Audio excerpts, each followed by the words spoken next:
Good evening ma'am. हाँ, good evening बेटा। आवाज़ आ रही है? जी मैम। ओके। तो नोबडी टोल्ड कि किसी को कुछ पूछना है मुझे। कल किसी ने कोई ग्रुप में कोई मैसेज नहीं था, बट मैंने खुद सोचा कि एक मैं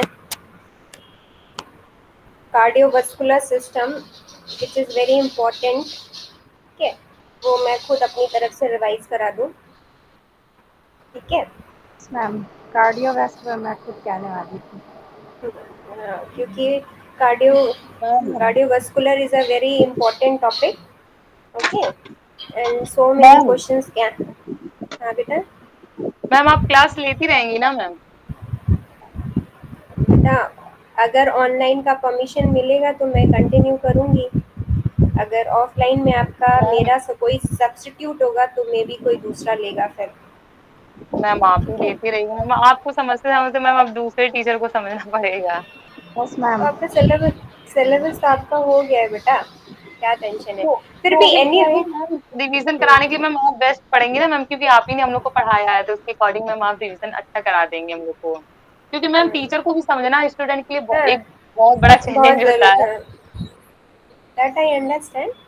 बट मेरा ये मतलब आप मजबूरी मैम एक समझ बार लो सीएनएस कि पार्ट पढ़ा दीजिएगा। सीएनएस। सीएनएस की। अच्छा, जी मैम। ठीक है। मैं सीएनएस, आप लोगों ने कल मुझे बोला नहीं कुछ, तो इसलिए फिर मैंने आज खुद ही कार्डियोवास्कुलर मुझे पता है क्योंकि बहुत सारे क्वेश्चंस आते हैं उससे, इसलिए मैंने सोचा खुद कार्डियोवास्कुलर में पढ़ा दूँ। ओके, तो फिर मैं अभी आज आपको कार्डियोवास्कुलर बताती हूँ, फिर नेक्स्ट में आपको सीएनएस बता दूँगी। ठीक है। Ma'am elementary tissue of body क्या होते हैं मैम? एलिमेंट्री टिश्यूज ही बेटा, सारे जो टिश्यूज आपने पढ़े, कनेक्टिव टिश्यू, ये सारे जो पढ़े हैं ना आपने, तो मैम वो ये सारी। एलिमेंट्री के अंदर ही ना आएगा? हाँ, एलिमेंट्री के अंदर आएगा। क्या बोल रहे हैं? यस मैम यही पूछ रहे थे। हाँ, एलिमेंट्री टिश्यू या टिश्यू जो भी आपसे इस टाइप से कुछ क्वेश्चन आता है, टिश्यूज ही लिखना है आपको, टिश्यूज। ठीक है। Ma'am elementary. इसमें 8 नंबर का क्वेश्चन है शायद। हाँ, क्योंकि टिश्यू बहुत ही बड़ा डायग्राम है। ऑफ। क्योंकि बहुत ही बड़ा क्वेश्चन था, वो खुद ही आप लोगों ने देखा था कि टिश्यूज का था। मैम इसमें डायग्राम मांग रहा है। हाँ, तो डायग्राम मैंने एचएपी में तो आपसे पहले ही कहा है कि एचएपी का क्वेश्चन बिना डायग्राम के नहीं आपको अटेंड करना है, काफ़ी नहीं बार तो। नहीं मैम। हाँ, हाँ, मैं मैम समझ गई क्या। एलिमेंट्री टिश्यू ऑफ बॉडी का मैम नहीं देखा है मैम, एक बार दिखा दीजिए कैसा होता है। टिश्यूज़ के डायग्राम। ठीक है, मैं जी आप मैम। लोगों को टिश्यूज़ के डायग्राम आपको ग्रुप में प्रोवाइड करा दूँगी। ठीक है, आपकी बुक्स में डायग्राम नहीं दिए हुए हैं। ठीक है, अच्छा इसीलिए मैं कहती मैम। हूँ अलग से डायग्राम बनाने के। हाँ, मैं ये भी बोलूँगी कि आप लोगों के क्लास में, आप लोगों के उसमें काफ़ी बार क्वेश्चन सिर्फ डायग्राम पे भी हो सकते हैं, ज़रूरी नहीं जी है मैम। कि उसको डिस्क्राइब करने को बोलें। काफ़ी बार आपको सिर्फ बोलेंगे draw a well labelled NEET diagram of cardiovascular system और हार्ट। ठीक है। और draw a well neat labelled diagram of your respiratory system. ठीक है। तो आपको ज़रूरी नहीं है कि आपको, मतलब बहुत ज़्यादा चांसेस होते हैं एचएपी में कि सिर्फ आपसे वो डायग्राम भी पूछ लें। मैम ये क्वेश्चन था कि write short note on the following with suitable diagram. Diagram तो मैम लिखना पहले, पड़ेगा। मैम पहले में पूछा है structure and function of cell. हाँ, तो हाँ, तो उसको आपका तो मैम देखो, इसमें कौन सा डायग्राम होता है? Structure and function of cell, cell का डायग्राम बेटा, एनिमल सेल का डायग्राम जो पहली दूसरी क्लास में ही आपको पढ़ाया है मैंने। सेल का डायग्राम बोला था बना के लाने को सबको। साइटोसोल, माइटोकॉन्ड्रिया, न्यूक्लियस, ये सारे जो यस एंडोप्लाज्मिक मैम। रेटिकुलम है ना, तो वो वाला जो एक बड़ा सा सेल का डायग्राम होगा, वो डायग्राम बनाना है और लिखना है। और मोस्ट ऑफ द टाइम आपसे ऐसे ही क्वेश्चन पूछा जाएगा कि जो, मतलब आपको सपोर्ट करना होगा आंसर को विथ डायग्राम। यस मैम ठीक है। 16 नंबर का पूछा इसीलिए गया मैं है ये। आपको, जी मैम, हमने हाँ, बनाया था उसको। इसीलिए मैं एडमिन भेज हमेशा देना बोलती ग्रुप हूँ कि में। डायग्राम पे फोकस करो, फोकस करो। जो स्टार्टिंग में ही, आई थिंक दूसरी तीसरी क्लास होगी जिसमें मैं सेल पढ़ा रही थी और सेल का सबको डायग्राम बना के लाने के लिए कहा था। ठीक जी है। मैम। फिर उसके बाद माइटोसिस और मियोसिस बोला था, उसको भी बना के लाने को कहा था। ठीक है, तो डायग्राम बहुत इंपॉर्टेंट है और खाली डायग्राम के भी आंसर क्वेश्चंस पूछ सकते हैं, या तो फिर आपको जैसे आपने बताया कि right a short note on with the help of diagram आपको समझाना होगा। ठीक है, इस टाइप से क्वेश्चन, मतलब एचएपी में आप समझ लो डायग्राम इज मोस्ट इम्पॉर्टेंट। ठीक है, और मैंने बोला था कि पीडीएफ बना के मुझे देना डायग्राम्स की, किसी ने कोई सेंड ही नहीं किया। मैम हम लोगों ने अभी तक बनाए हैं। तो भेजा नहीं मुझे। मैम आपने मैंने कहा ही बोला था नहीं। ना कि एक कहा नहीं, मैंने फर्स्ट क्लास में जब मैं आपको एग्जाम मतलब टेस्ट लेने की जी बात कर रही थी तब मैंने कहा था कि मुझे सभी के डायग्राम, एक कंबाइंड डायग्राम चाहिए जिसकी पीडीएफ चाहिए। ओके, मैम एनीवे नेफ्रॉन का बनाए हैं, किडनी का बनाए हैं, और रिस्पायरेटरी सिस्टम का बनाया मैम, और मैम उसका बनाया था, हार्ट का भी बनाया सा, मैम। सारे बनाने, सारे सिस्टम में जो जो मैंने आपको डायग्राम, अब पहले तो चलो आपकी बुक्स में कम जो स्टार्टिंग में क्लासेस हुई उसमें कम थे, बाद में तो ऑनलाइन में मैंने आपको बहुत सारे डायग्राम्स दिखाए हैं, है ना। तो सारे डायग्राम्स बहुत इम्पोर्टेंट है, और जब मैं पढ़ाती हूँ इसीलिए बताती जाती हूँ उस टाइम की ये इम्पोर्टेंट है, ये इम्पोर्टेंट है। ठीक है, चलो आज मैं थोड़ा सा ये रिपीट करा दूँ आपका। कार्डियोवास्कुलर, सो कार्डियोवास्कुलर सिस्टम क्या है? It is a system which is responsible for the circulation of blood. ठीक है, जो ब्लड का सर्कुलेशन करता है पूरी बॉडी में। ओके, तो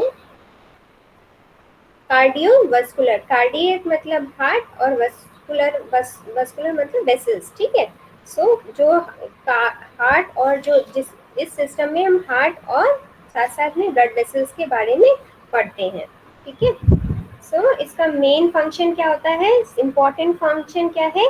ट्रांसपोर्टेशन का काम है, ट्रांसपोर्टेशन का काम होता है। ठीक है, तो मैं शॉर्ट में बताऊंगी, अब डिटेल में नहीं बताऊंगी पूरा एज इट इज, क्योंकि पूरी एज इट इज पढ़ाना तो पूरे क्लास लेना हो गया। मैं जो जो मतलब इम्पोर्टेंट है शॉर्ट में डिस्क्राइब करूंगी।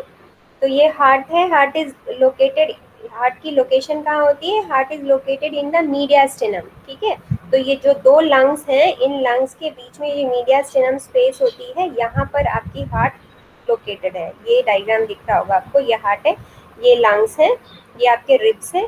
ठीक है, और ये लंग्स है। ठीक है, और जब मैं आपको रिस्पायरेटरी पढ़ा रही थी तो ये बताया था कि लंग्स जो होता है आपका, लेफ्ट लंग जो होगा वो थोड़ा सा यहाँ से डिप्रेस होगा, छोटा होता है यहाँ से, बिकॉज ऑफ दिस जो हार्ट है वो आपका लेफ्ट साइड थोड़ा सा टिल्ट होता है। दिख रहा है, ये एपेक्स है हार्ट का, जो ये एपेक्स है वो थोड़ा सा लेफ्ट साइड में है। ठीक है, तो this is the apex of heart. तो ये हार्ट है मीडियास्टेनम में। ओके, मैं बहुत ही शॉर्ट में बताऊंगी। तो जो इसकी जो अपर लेयर होती है, प्रोटेक्टिव लेयर होती है हार्ट की, वो कौन सी है? Pericardium. Heart is enclose and held in place by the pericardium. ठीक है, तो जो हार्ट है आपका वो पेरिकार्डियम में इनक्लोज होता है, पेरिकार्डियम के अंदर होता है, और उधर पे पेरिकार्डियल पेरिकार्डियम की दो लेयर्स होती हैं, पेराइटल लेयर और वेसिक्रल लेयर। ठीक है, और इन दोनों के बीच में एक कैविटी होती है जिसे बोलते हैं पेरिकार्डियल कैविटी। ठीक है, तो ये जो पेरिकार्डियम है ये दो लेयर से बनी है, वेसिक्रल, अंदर वाली वेसिक्रल, बाहर वाली पेराइटल, और इन दोनों के बीच में स्पेस है, जिसमें स्पेस में कौन सा फ्लूइड होता है? Pericardial fluid. ठीक है, जो पेरिकार्डियल फ्लूइड है वो हार्ट को प्रोटेक्ट करता है। ठीक है, ये आपको डायग्राम से ही समझ आ रहा होगा, इसमें फ्लूइड है तो ये हार्ट को प्रोटेक्ट करेगा शॉक से। ठीक है, कोई भी शॉक उसका एब्जॉर्ब कर लेता है, फ्रिक्शन से प्रिवेंट करेगा, फ्रिक्शन से प्रिवेंट करता है। ओके, तो इस तरह से आपका जो हार्ट है, ये हार्ट है, दिस इज वेरी डेलिकेटेड। जो भी आपके डेलिकेटेड स्ट्रक्चर होते हैं, वेसरल ऑर्गन्स होते हैं, वो सारे ही किस में प्रेजेंट होते हैं? कैविटीज के अंदर प्रेजेंट होते हैं। जैसे सीएनएस जब आया था तो सेरिब्रोस्पाइनल ये सीएसएफ के अंदर प्रेजेंट होता है। ठीक है, उसमें फ्लूइड कौन सा आता है? तो सेरिब्रोस्पाइनल फ्लूइड। ठीक है, जैसे कि लंग्स जब बताया था तो लंग्स किस में प्रेजेंट होते हैं? प्लूरल कैविटी में प्लूरल फ्लूइड होता है। वैसे ही आपका हार्ट पेरिकार्डियल कैविटी में पेरिकार्डियल कैविटी होती है और वहाँ पर पेरिकार्डियल फ्लूइड होता है। ठीक है, तो सारे इंपॉर्टेंट जो ऑर्गन में के उधर कैविटी होती है और उसमें फ्लूइड होता है ताकि उसको फ्रिक्शन से प्रिवेंट कर सके और शॉक को एब्जॉर्ब कर सके, ठीक है, प्रोटेक्शन का काम करती है, ठीक है। सेम थिंग ठीक है ma'am. Now layers of heart wall. अब जो ये मैं पहले भी मतलब क्लास में तो पढ़ाया ही था, फिर भी मैं एक बार दिखा देती हूँ डायग्राम में ज़्यादा अच्छा। जो हार्ट होती है वो 3 लेयर से बनी होती है, इसकी 3 लेयर है। सबसे पहली एक तो आपकी कवरिंग थी पेरिकार्डियम जो ऊपर देखी, उसके बाद आपकी 3 लेयर से हार्ट की जो वॉल है वो 3 लेयर से बनी होती है। सबसे आउटर मोस्ट है इपीकार्डियम, ठीक है, तो ये है आपकी इपीकार्डियम, ये वाली, ओके। देन उसके अंदर होती है मायोकार्डियम, मिडिल लेयर है मायोकार्डियम। मायोकार्डियम क्या है, जो स्मूथ मसल से बनी होती है। और जब हम टिश्यू पढ़ रहे थे कल या उससे Excuse me, पहले भी ma'am. जब, हाँ बेटा, Ma'am, someone is saying okay, okay, हाँ okay. Continue. अलाउ कर दिया बेटा, अलाउ कर दिया, ठीक है। सो मायोकार्डियम यहाँ पर ही होता है कार्डियक मसल, ठीक है। जो कार्डियक मसल है, जब हम कल स्मूथ मसल, कार्डियक मसल और स्केलेटल मसल पढ़ रहे थे तब बताया था कि कार्डियक मसल होती हैं। जो कार्डियक मसल है ये यहाँ प्रेजेंट होती हैं मायोकार्डियम में, बीच में प्रेजेंट होती हैं, जो रिस्पॉन्स जो क्या करती हैं, जब कॉन्ट्रैक्ट और रिलैक्स करती हैं तभी हार्ट आपका पंप होता है, okay. So outermost is the epicardium, then myocardium और इनर मोस्ट होती है एंडोकार्डियम, ठीक है। तो ये 3 लेयर से बनी होती है हार्ट की वॉल। हार्ट का वॉल 3 लेयर से बना होता है। नाउ चैम्बर्स, ये एनाटॉमी, ये डायग्राम मैंने बोर्ड पे बनाया था, ओके। ये वाला नहीं था एग्जैक्टली, दूसरा आएगा अभी। ये आउटर से है, ये जब हम हार्ट को देखते हैं बाहर से तो कैसा दिखता है, इस तरह से दिखेगा, ओके, इस तरह से दिखता है बाहर से। मैं आपको सीधा ये वाला डायग्राम नहीं बनाना आप एग्जाम में, आपको सीधा वो दिखाती हूँ जो आपको बनाना है। ये आपकी हार्ट की एनाटॉमी में ये डायग्राम मैंने बोर्ड पर भी ड्रॉ किया था कलर्ड चॉक से, अगर याद हो तो। जी मैम याद है। तो दिस इज दी, ये आप जब आप सेक्शन कट करेंगे फ्रंटल सेक्शन, मतलब सामने से जब ये इस तरह से जब आप कट कर देंगे फ्रंटल सेक्शन तो ऐसे कुछ दिखता है हार्ट, ओके।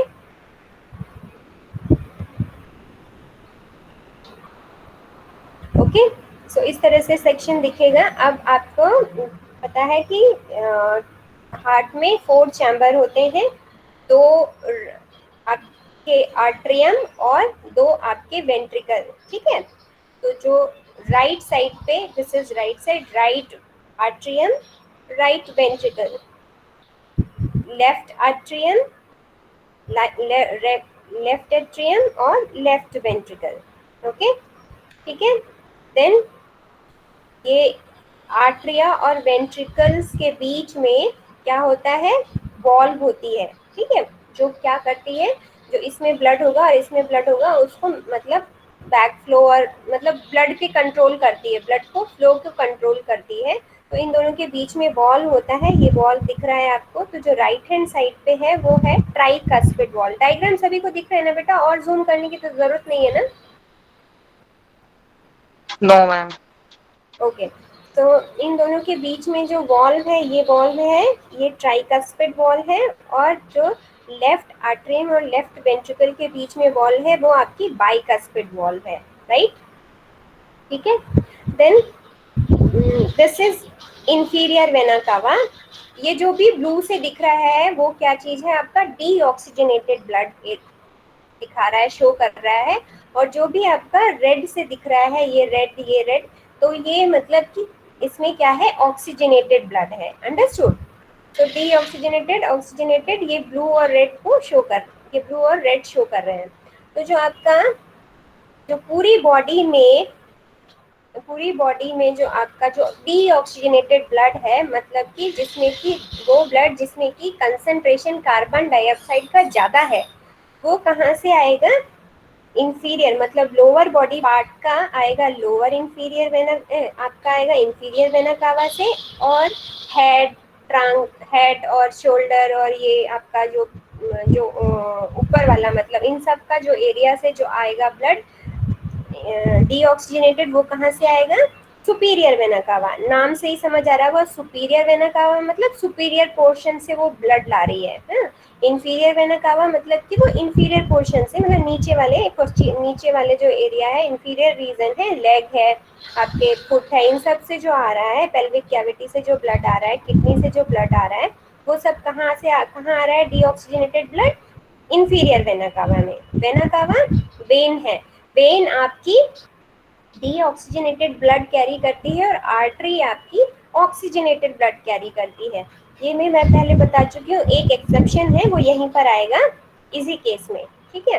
वैसे नॉर्मली आपका जो वेन होती है वो डीऑक्सीजनेटेड ब्लड कैरी करती है, तो ठीक है। तो जो इंफीरियर वेना कावा है, वेना कावा मतलब वेन, वेन है, ये आपका डीऑक्सीजनेटेड ब्लड पोस्टीरियर रीजन से लाएगी, और ये superior vena cava superior region से ब्लड आपका किस में आएगा? फाइनली दोनों ही उससे इसमें आ जाएगा, लेफ्ट एट्रियम में। ओके, ये आता है। देन अभी पहले अच्छा एनाटॉमी देख लो, ये तो मैं अभी फिजियोलॉजी आगे बताऊंगी। ये समझ आया बेटा? और इन दोनों के बीच का जो एरिया होता है, दोनों वेंट्रिकल्स के बीच का एरिया को कहते हैं इंटरवेंट्रिकुलर सेप्टम, इंटरवेंट्रिकुलर सेप्टम बोलते हैं। देन यहाँ से जो जो राइट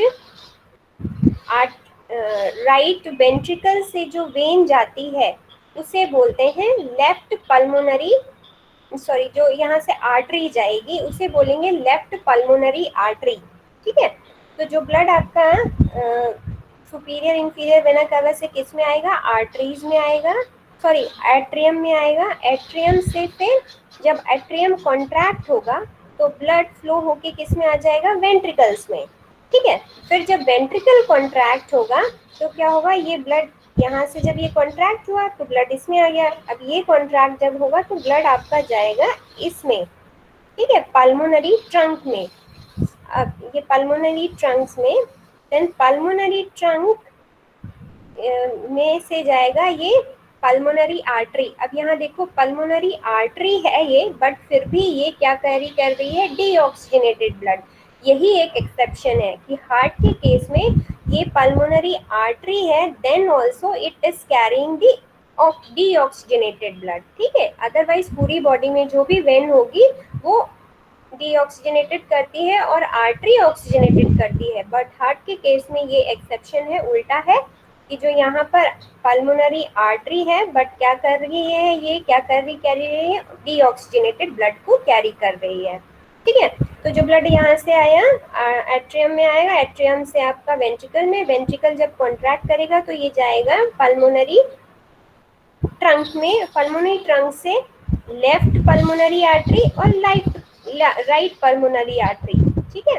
तो ये पल्मोनरी आर्टरी नाम से समझ आ रहा है, पल्मोनरी मतलब लंग्स में जाएगा, ठीक है, लंग्स में जाएगा। लंग्स में क्या करेगा? ऑक्सीजनेट होगा, मतलब वहां पर ऑक्सीजन का मतलब एयर का एक्सचेंज होगा। जो इसकी कार्बन डाइऑक्साइड है वो एल्वेओलाई में चली जाएगी, मतलब कि लंग्स में चली जाएगी, और लंग्स से जो आपका ऑक्सीजन है वो ब्लड में आ जाएगा, ठीक है। फिर वहाँ लंग्स में जब जो ब्लड आपका ऑक्सीजन की कंसंट्रेशन ज़्यादा हो गई है तो वो ब्लड अब आपकी आएगी कहाँ से? लेफ्ट पल्मोनरी वेन और राइट पल्मोनरी वेन। ये right pulmonary vein, pulmonary word मतलब कि लंग्स की बात हो रही है, ठीक है। तो राइट पल्मोनरी वेन से और लेफ्ट पल्मोनरी वेन से इसमें आ जाएंगे, लेफ्ट आर्टरियम में ब्लड आ जाएगा, ठीक है। फिर जब लेफ्ट आर्टरियम कॉन्ट्रैक्ट होगा तो ब्लड आ जाएगा बाइकास्पिड वॉल से किसमें? लेफ्ट वेंट्रिकल में, ओके, इस वेंट्रिकल में। फिर जब लेफ्ट वेंट्रिकल कॉन्ट्रैक्ट होगा, ठीक है, जब ये कॉन्ट्रैक्ट होगा तो ब्लड आपका चला जाएगा यहाँ आर्क ऑफ एरोटा में, इस ये वॉल में है, ये आर्क ऑफ एरोटा में यहाँ पर, ठीक है। फिर आर्क ऑफ एरोटा से बहुत सारी अलग अलग आर्टरीज निकलती हैं, इन ब्लड से पूरी बॉडी में, इनसे फिर पूरी बॉडी में सर्कुलेट हो जाएगा, ओके। तो ये है, इसमें मैंने एनाटॉमी भी बताई आपको और फिजियोलॉजी भी, कैसे फ्लो होता है ब्लड ये भी बताया, ठीक है। समझ आया? किसी को कोई डाउट है यहाँ पूछ लो अभी। ये चैम्बर और ये सब ऑक्सीजनेटेड, डीऑक्सीजनेटेड।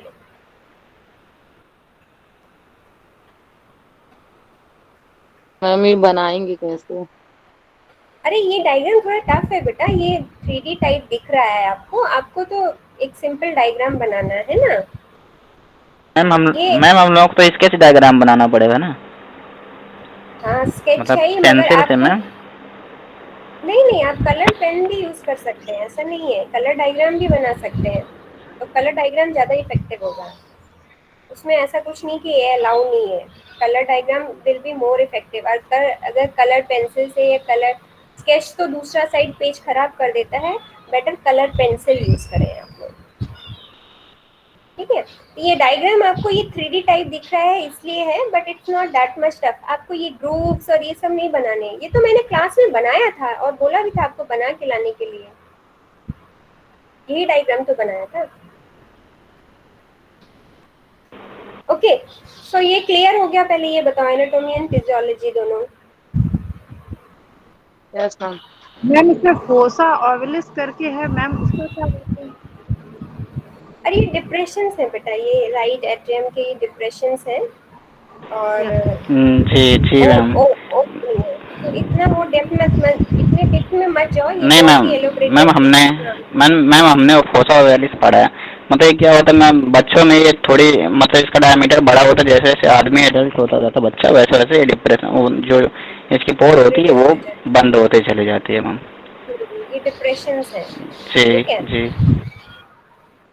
तो अब क्योंकि ये जिससे मैं जो डायग्राम दिखा रही हूँ ना, ये काफी एलोबरेटेड बुक है, इसके डायग्राम्स अच्छे हैं इसलिए मैंने ये बुक खोल रखी है, ठीक है। मगर आपके डिप्लोमा में इतना वो नहीं चाहिए, बट मैं समझाने के लिए, मुझे इसके डायग्राम्स बहुत अच्छे लगते हैं इसलिए मैं ये बुक से कभी कभी पढ़ाती हूँ, ठीक है। मैं बहुत ही ज़्यादा देख रहे होंगे, बहुत ही ज़्यादा वो नेमिंग दी हुई गई है। तो ये समझ आया। पहले ये बताओ वेंट्रिकल्स, आर्टिकल एंड ये सब, ठीक है। अभी इस तरह से कुछ बॉल होते हैं, ये देखो इस तरह से बॉल होते हैं। ये बाइकस्पिड बॉल है, ये जब ओपन है तो इस तरह से दिख रहा है, ये ओपन है, ब्लड फ्लो हो रहा है, और ये क्लोज्ड वॉल्व है, ठीक है। तो मैंने ये दिखाने के लिए ये बुक इसलिए दी है ताकि थोड़ा सा ना आप लोगों को समझ आए। ये देखो बॉडी में कुछ ऐसे होता है इस तरह से, ये देखो तीन ट्राइकस्पिड बॉल है, ये सॉरी एरोटिक वॉल है, ये ट्राइकस्पिड बॉल है, ये ट्राइकस्पिड है, तीन कस्प दिख रहे हैं ना इधर, ठीक है। ये बाइकस्पिड है, ये कस्प ये कस्प, समझ आए। तो जब ये रिलैक्स होंगे तो इनमें से ब्लड फ्लो करेगा, और जब ये कॉन्ट्रैक्ट हो जाएंगे तो ये दोनों बंद हो जाएंगे, ओके। तो इस तरह से वॉल्व होते हैं। मैम ये एरोटिक वाला भी तो वैसे लग रहा है, तीन उसमें लग रहा है। बट ये एरोटिक वॉल एरोटा में होते हैं। Okay ma'am. हम्म, मैम पर ये लग रहा है उसी की तरह से। हाँ उसी ma'am what tricuspid is the जैसे वर्क लग, ऑफ एसिंग नोड? क्या मैम व्हाट बेटा? इज द वर्क एसिंग नोड? ऐसे नोट अभी उस पे भी आ रही हूँ, वो भी एक इम्पोर्टेंट क्वेश्चन है, उसमें भी आ रही हूँ बेटा, वो भी इसीलिए मैं थोड़ा जल्दी बता रही हूँ ताकि वो भी आज कवर कर दूँ। समझ आ गया ना, ये चीज समझ आ गई? मैम हाँ, तो ये एक और डायग्राम है। अगर आपको फिजियोलॉजी है तो आप इससे इस तरह से फिजियोलॉजी भी समझा सकते हैं। एक मिनट,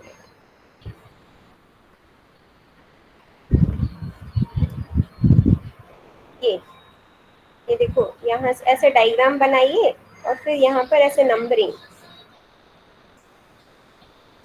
ये देखो ये सारी सिस्टमिक कैपिलरीज हैं। यहाँ से स्टार्ट हो रहा है right atrium which is carrying deoxygenated blood, ठीक है। राइट एट्रियम जो डीऑक्सीजनेटेड ब्लड है, ये ट्राइकस्पिड वॉल से नीचे गया, ठीक है, आया। देन पल्मोनरी वॉल, ये जो पल्मोनरी वेन है, पल्मोनरी आर्टरी है, इसमें क्या है, पल्मोनरी की इसमें भी वॉल्व होते हैं, ठीक है, ताकि बैक फ्लो ना हो ब्लड का, वापस ब्लड ना आए, इसलिए इसमें वॉल्व होते हैं। ओके, देन पल्मोनरी ट्रंक से आपका कहाँ चला जाएगा, जो मैं अभी बता रही थी, लंग्स में, ठीक है। लंग्स में यहाँ क्या होगा, जो ब्लड है वो कार्बन डाइऑक्साइड लॉस कर देगा और ऑक्सीजन को ले लेगा, ऑक्सीजन गेन करेगा। देन पल्मोनरी वेन से, जो कि कैरी कर रही है ऑक्सीजनेटेड ब्लड, ओके, ये 5 नंबर, ये कहाँ आ जाएगा, लेफ्ट एट्रियम में, यहाँ आ जाएगा, ठीक है। देन बाइकस्पिड वॉल से लेफ्ट वेंट्रिकल में आ जाएगा, बाइकस्पिड वॉल है, इससे लेफ्ट वेंट्रिकल में आ गया यहाँ, okay. And then left, then यहाँ पर जो एरोटा है इसमें भी वॉल्व होता है, अगेन बैक फ्लो को प्रिवेंट करने के लिए एरोटिक वॉल्व, ठीक है, एरोटिक वॉल से आर्क ऑफ एरोटा में जाएगा, ओके। आर्क ऑफ एरोटा से पूरी सिस्टमिक मतलब ब्लड पूरी सिस्टमिक कैपिलरीज में चला जाएगा। तो ये पूरी साइकिल है, ऐसे ही पूरी बॉडी में ऑक्सीजनेटेड डीऑक्सीजनेटेड की जो साइकिल है, इस तरह से ये पूरा चलता है। समझ आ गया? ये डायग्राम आप मतलब एनाटॉमी और फिजियोलॉजी इस तरह से आप बना के भी समझा सकते हैं डायग्राम, मतलब आप किस तरह से फ्लो होगा, ठीक है। तो बहुत इफेक्टिव आंसर लगेगा। मैम ये कार्डियोवैस्कुलर के डायग्राम मैम मिल सकते हैं? क्या बेटा, कार्डियोवैस्कुलर के? मैम ये कार्डियोवैस्कुलर के डायग्राम आप भेज सकती हैं? हाँ, मैंने तो ऑलरेडी दिया ही था आप लोगों को, ये मैं दे दूंगी, स्लाइड दे दूंगी, ये बुक से मत पढ़ना, ये बुक बहुत बड़ी है क्योंकि, बट ये है कि आप इससे डायग्राम देख सकते हैं, या आप गूगल में भी जब डालेंगे ना तो ऐसे ही डायग्राम दिखाएंगे। अभी एक मेरे से जो पूछ रहे थे क्या, कंडक्शन सिस्टम, ऐसे नोट ना, ये वाला आया कंडक्शन सिस्टम, ये भी एक इम्पोर्टेंट क्वेश्चन है। एक तो आपका भाई एनाटॉमी फिजियोलॉजी इम्पोर्टेंट है, दूसरा कंडक्शन, शायद मैंने क्वेश्चन पूछा भी था कंडक्शन सिस्टम, राइट। तो कंडक्शन सिस्टम में क्या है कंडक्शन, जो आपका हार्ट कॉन्ट्रैक्ट और रिलैक्स होता है, कैसे कॉन्ट्रैक्ट और रिलैक्स होता है वो आता है आपका कंडक्शन सिस्टम में। इसमें कि ऐसे नोड होता है, ठीक है, ऐसे नोड जो प्रेजेंट होता है कहाँ पर, जो ये सुपीरियर वेना कावा की ओपनिंग है वहाँ पर, ठीक है, उसके जस्ट नीचे राइट आर्टरियम में प्रेजेंट होता है। इस ऐसे नोड की कैपेबिलिटी होती है कि वो इम्पल्स जनरेट कर सकता है, ठीक है, it has ability to generate impulse generate करने की कैपेसिटी होती है, ठीक है। तो ये जब एक्शन पोटेंशियल या फिर इम्पल्स बोलो आप, ठीक है, तो ये जब इम्पल्स जनरेट, पहले स्ट्रक्चर देख लो अच्छा से, ऐसे नोड है, देन ये है आपका जो राइट आर्टरियम में ही प्रेजेंट होता है आर्ट्रियोवेंट्रिकुलर नोड या फिर एवी नोड, ठीक है। इसकी भी इम्पल्स करने पावर जनरेट करने की है, बट ये उतना इफेक्टिव नहीं करता जितना ऐसे नोड करता है। अगर ऐसे नोड खराब हो जाता है उस केस में ये थोड़ा सा तब एवी नोड काम करता है, बट जो इसकी एक्शन पोटेंशियल जनरेट करने की एबिलिटी है वो कम होती है एज कम्पेयर टू दी ऐसे नोड, ठीक है। देन ये होता है उसके बाद बंडल ऑफ हिस, ओके, और एवी बंडल, आर्ट्रियोवेंट्रिकुलर बंडल या फिर बंडल ऑफ हिस बोलते हैं। देन उसके बाद ये बंडल ऑफ हिस डिवाइड हो जाती है right and left bundle branches में, ये राइट बंडल ब्रांचेस और ये left bundle branches, okay. And then left, इन दोनों बंडल ब्रांचेस से निकलते हैं और फाइबर्स जिन्हें बोलते हैं पुरकेंजी फाइबर्स, ठीक है। ये जो फाइन है ये पुरकेंजी फाइबर्स हैं, और ये पुरकेंजी फाइबर्स ने कवर कर रखा है पूरे वेंट्रिकल को, ओके, पूरे वेंट्रिकल को कवर करा हुआ है। अब होता क्या है आपके इसमें कंडक्शन में, ऐसे एज आई टोल्ड कि जो ऐसे नोड है उसकी एबिलिटी होती है टू जनरेट इम्पल्स और एक्शन पोटेंशियल। तो ये ऐसे नोड क्या है, ऐसे नोड इम्पल्स जनरेट करता रहता है। जो हार्ट बीट होती है वो बिकॉज ऑफ दिस ऐसे नोड, जो जब ऐसे नोड आपका इम्पल्स जनरेट करेगा तो इम्पल्स प्रोपोगेट होती है दोनों आर्टरियम में, राइट और लेफ्ट आर्टरियम में। तो ये दोनों क्या होंगे, कॉन्ट्रैक्ट होंगे। जैसे इम्पल्स जनरेट हुई, ये इम्पल्स प्रोपोगेट हुई और ये दोनों आर्टरिया आपके कॉन्ट्रैक्ट हो जाएंगे। आर्टरिया कॉन्ट्रैक्ट होंगे तो ब्लड आपका कहाँ आ जाएगा, आर्टरिया से वेंट्रिकल में, दोनों साथ में होता है। ये ऐसा नहीं कि ये हो रहा है फिर ये हो रहा है, ऐसा नहीं है, दोनों साथ में ये एक साथ कॉन्ट्रैक्ट होंगे और एक साथ ब्लड आपका ये ट्राइकस्पिड वॉल से राइट वेंट्रिकल में, बाइकस्पिड वॉल से लेफ्ट वेंट्रिकल में आ जाएगा, राइट। फिर जो ये इम्पल्स है वो पास हो जाती है एवी नोड में, ठीक है, जो सिग्नल है वो एवी नोड में आता है। देन एवी नोड आपका एवी नोड से जाता है बंडल ऑफ हिस में, बंडल ऑफ हिस से right bundle branches, left bundle branches and then Purkinje fibre. जब ये इम्पल्स आपका पुरकेंजी फाइबर में पहुंचता है, तब क्योंकि पुरकेंजी फाइबर्स ने पूरा कवर किया हुआ है वेंट्रिकल्स को, देन कॉन्ट्रैक्ट होते हैं आपके वेंट्रिकल्स, ठीक है। तो जो राइट वेंट्रिकल है वो कॉन्ट्रैक्ट होगा, लेफ्ट वेंट्रिकल कॉन्ट्रैक्ट होगा, दोनों कॉन्ट्रैक्ट होंगे और जो ब्लड है राइट वेंट्रिकल से यहाँ चला जाएगा पल्मोनरी वेन में, ठीक है, सॉरी पल्मोनरी आर्टरी में, ये इसमें लंग्स के लिए, और राइट से कहाँ चला जाएगा, आर्क ऑफ एरोटा में, सॉरी लेफ्ट से कहाँ जाएगा, आर्क ऑफ एरोटा में, through out the body circulate होने के लिए। तो इस तरह से जो कंडक्शन है, जो हार्ट का कॉन्ट्रैक्शन और रिलैक्सेशन हो रहा है, वो जब आपका ऐसे नोड और ये सारे जो कंडक्शन सिस्टम के जो पार्ट्स हैं, जब ये कॉन्ट्रैक्ट होते हैं, तब आपका जो हार्ट है वो कॉन्ट्रैक्ट और रिलैक्स होता है, ओके। समझ आया बेटा?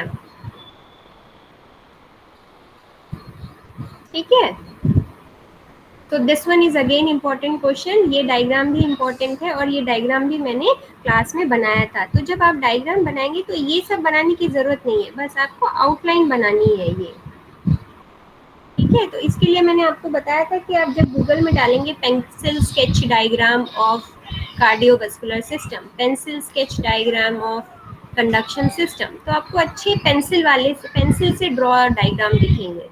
ये तो 3D टाइप दिखाता है, दिखा रखा है इसमें, समझ मतलब ताकि वो एक्चुअल में कैसा लगे इस तरह से दिखाने के लिए, ठीक है।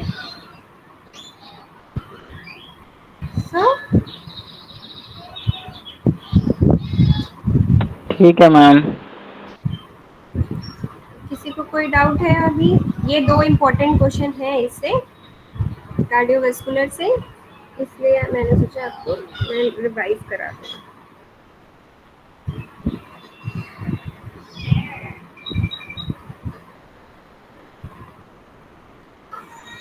Anyone have any other doubt regarding this?